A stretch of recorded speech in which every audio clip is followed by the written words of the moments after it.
최근 경찰관이 민간인에게 협찬 명목하에 금품을 받은 혐의로 파면이 되었습니다. 가끔 있는 일인데요. 놀라운 것은 파면된 이 경찰관이 작년에 청렴왕으로 선발된 인물이라는 겁니다. 무려 10년 이상을 노인들을 상대로 공연을 하고 또 주변 사람들에게 이 청렴한 이미지를 보여왔던 경찰관이기 때문에 이 사건을 접한 주변 경찰관들 모두가 다 믿겨지지 않는 그런 일이 벌어졌다는 겁니다. 보통 사람들이 이런 경우를 접하면 반응은 딱 하나, 다 속았다고 말합니다. 저 사람은 겉과 속이 다른 위선자다라고 그렇게 비판을 합니다만 결국 10년 이상을 노인분들을 섬기고 공연을 준비하는 이 모습도 그 사람의 모습일 뿐 아니라 금품을 받아가지고 파면을 당하는 그런 부끄러운 모습도 이것도 그 사람의 모습입니다. 이러한 복잡한 내면을 갖고 뒤엉켜 있는 게 그게 우리 인간입니다. 이건 예수 믿는 크리스천들도 예외가 아닙니다. 로마서 7장 하반부에서 바울이 이 부분을 피력하고 있습니다. 자기 자신을 정직하게 이렇게 오픈을 하죠. 내가 원하는 바 선을 행하지 아니하고 도리어 원하지 아니하는 바 악을 행하는 도다. 또 21절 그러므로 내가 한 법을 깨달았노니 곧 선을 행하기 원하는 나에게 악이 함께 있는 것이로다. 바울의 복잡 미묘한 스스로가 드러납니다.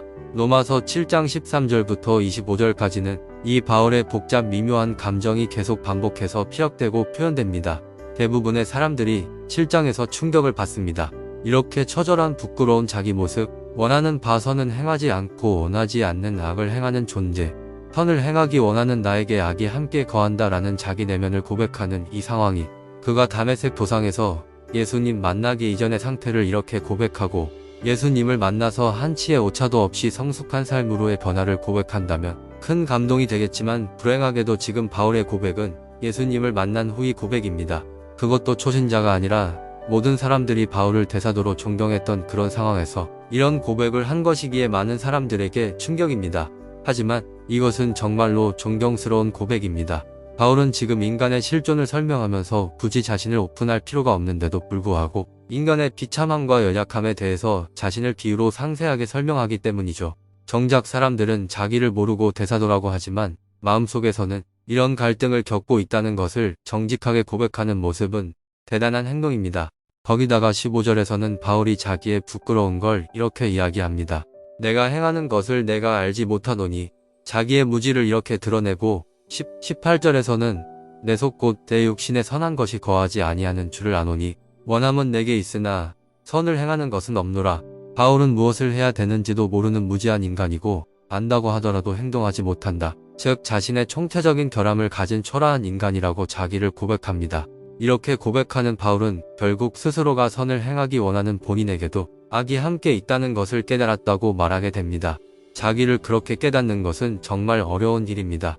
그래서 바울의 자기 자신에 대한 정확한 이해는 놀라운 일이죠. 신앙생활에서 이러한 깨달음이 필수입니다. 믿음은 이 사실을 자각하는 것입니다. 베드로가 예수님을 만나자마자 가장 먼저 했던 말이 있습니다.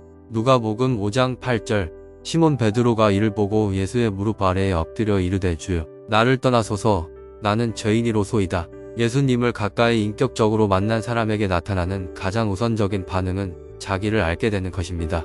마찬가지로 구약의 이사야 선지자는 온 세상이 썩어서 타락하고 선지자로서 여러 가지를 비판해야 되는 사람이지만 이사야 6장에서 놀라우신 하나님의 임재와 가슴 터질 것 같은 은혜를 경험하고 나서 한 첫 마디는 이사야 6장 5절 그때에 내가 말하되 화로다 나여 망하게 되었도다 라고 합니다.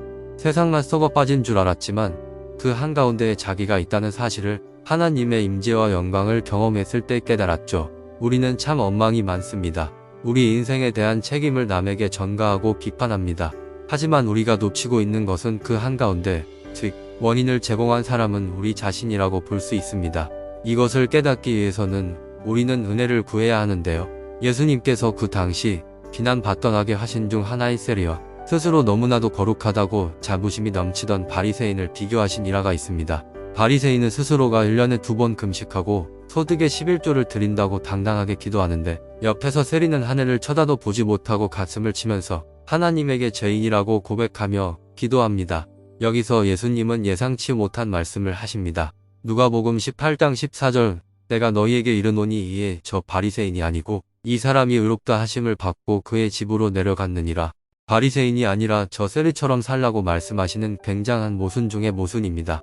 우리는 알량한 도덕심, 우리의 생각을 가지고 하나님을 끼워 맞추려고 하기 때문에 믿음이 자라나기 어렵다고 합니다. 우리의 기준이 아니라 하나님의 기준은 우리가 얼마나 율법적으로, 도덕적으로 잘 사느냐가 아니라 우리가 죄인이라는 사실을 얼마나 정확하게 알고 있느냐입니다.